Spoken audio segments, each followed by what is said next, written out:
With the 2024 NFL season now in the books, allow us to borrow a title from the 1966 Clint Eastwood classic film, The Good, the Bad, and the Ugly. I mean, it's ugly.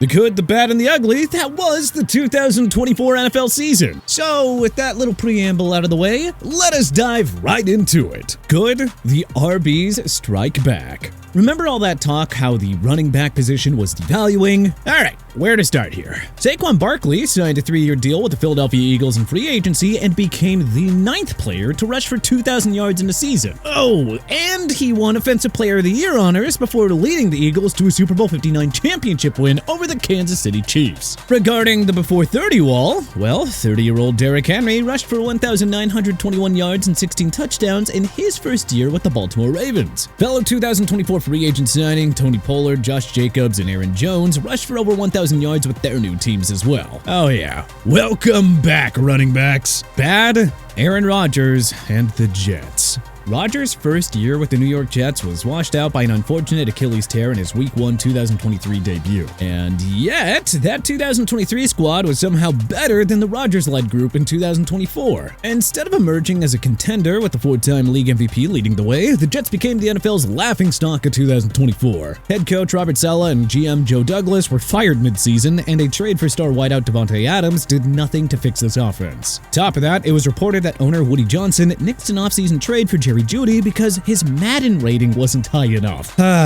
Ugly, the officiating. We can hear y'all screaming about the refs saving the Kansas City Chiefs here. Yeah, KC certainly benefited from so many bad calls that even Commissioner Roger Goodell and the NFL Referees Association Executive Director Scott Green had to shut down the conspiracy theory about the refs cheating for Patrick Mahomes and company. But please, the refs weren't just bad for the Chiefs games this year. They were awful for all 32 teams. Remember the Sam Darnold face mask for a safety that went uncalled at the end of the Los Angeles Rams-Minnesota Vikings game? Or the refs mistakenly stopping the clock to the beneficiary of the New Orleans Saints against the Commanders?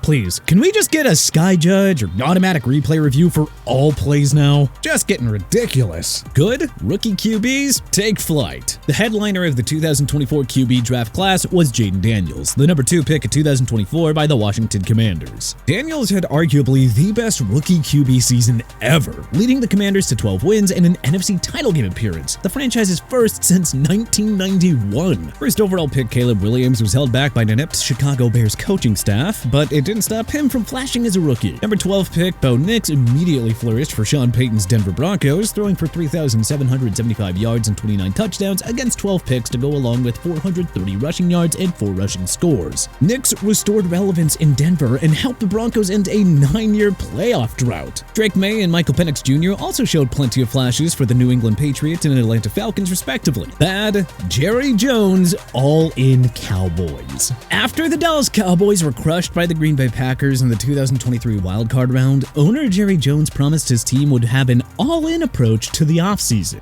Yeah, spoiler alert, Jones made 0 all-in moves. Jones's typical pathetic performance in the GM chair led to Dallas finishing a disappointing 7-10. Even before Dak Prescott's season-ending injury, the Cowboys never resembled a playoff team and were only above 500 twice during the season. Ugly, the Kirk Cousins experiment in Atlanta. The Falcons landed the big fish of 2024 free agency, signing the 4-time Pro Bowler a 4-year contract with $180 million.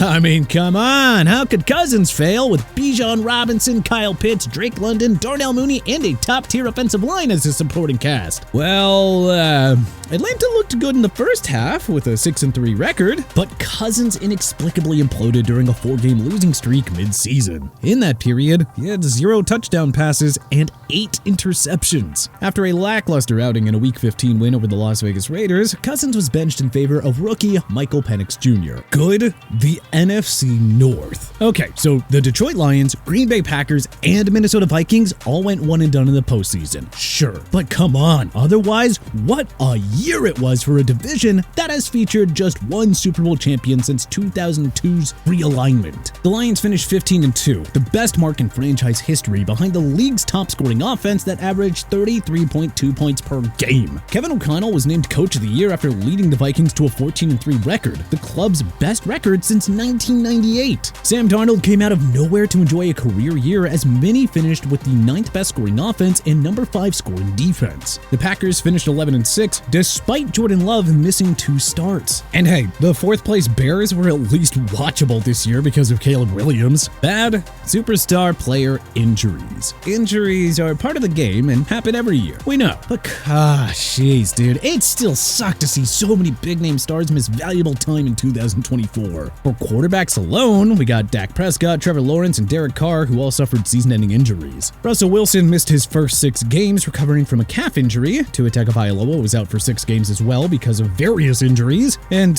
well, that basically ended Miami's playoff hopes. Jordan Love missed 2 games as well. Maybe the Kansas City Chiefs find a way to three-peat if they don't lose Rashee Rice for the year in Week 4. Maybe the Rams get a top 2 seed if Cooper Kupp and Puka Nacua don't miss a combined 11 games. The Bucs could have gone further in the postseason if Chris Godwin didn't suffer a gruesome season-ending ankle injury in Week 7. And we mentioned the Lions, namely Aiden Hutchinson, getting destroyed by the injury bug on defense too. Micah Parsons missed 4 games, Max Crosby missed 5, the Houston Texans' Super Bowl dreams were dashed when star wideouts Stephon Diggs and Tank Dell both suffered brutal season-ending injuries too. And if Kenneth Walker didn't miss 5 games for Seattle, then I don't know. Maybe he would have been the difference to help them steal the NFC West crown from the Rams. Ugly, the 49ers' NFC title defense. As usual, the 49ers entered the season as a top favorite to win the Super Bowl. But oh boy, nothing went right for the Niners this season. Brock Purdy came back to earth. Superstar running back Christian McCaffrey appeared in just 4 games. Brandon Ayuk suffered a season-ending ACL tear in Week 7 against the Chiefs. All-Pro offensive tackle Trent Williams was limited to 10 games. Star defensive tackle Javon Hargrave played just 3 games because of a torn tricep. Even if you take the injuries out of the equation, the fact remains that San Fran never looked like a contender this year. Good, pricey agent signings actually paying off. We touched base on the successful Saquon Barkley, Derrick Henry, and Josh Jacobs signings at RB. The Panthers' O-line improved immensely after giving Robert Hunt and Damian Lewis a combined $153 million on free agent deals as well. $67 million man Xavier McKinney repaid the Packers with first-team All-Pro and Pro Bowl selections. Houston signed ex-Viking Danielle Hunter, and Minnesota signed ex-Texan Jonathan Grenard. Both men earned Pro Bowl nods and led their teams to the playoffs. Bad, failed blockbuster trades. The vast majority of trades in 2024, off-season and in-season, failed to pan out. Carolina got nothing out of star wideout Deontay Johnson before flipping him to Baltimore. Brian Burns didn't make the impact the Giants had expected. L'Jarius Sneed was a flop in Tennessee. Hassan Reddick and Matt Judon didn't play up to their usual standards as elite pass rushers either. Devontae Adams, Amari Cooper, and DeAndre Hopkins all had minimal impacts after being dealt ahead of the trade deadline.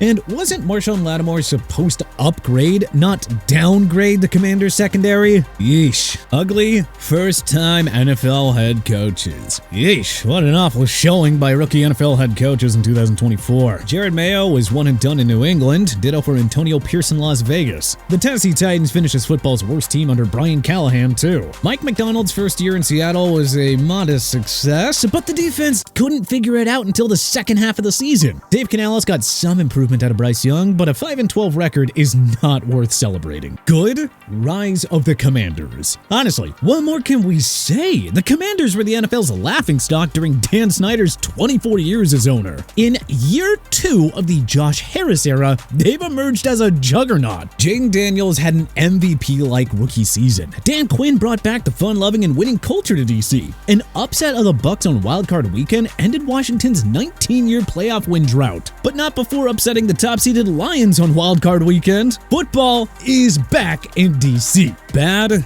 missing postseason drama. Of the 13 playoff games, only 4 were decided by a single score. 5 of the 13 games were decided by 3 scores, too. Thank you to the Commanders-Bucs wildcard game, Ravens-Bills divisional, Rams-Eagles divisional, and Chiefs-Bills AFC title game for giving us heart-pounding games decided by a single score. The other games?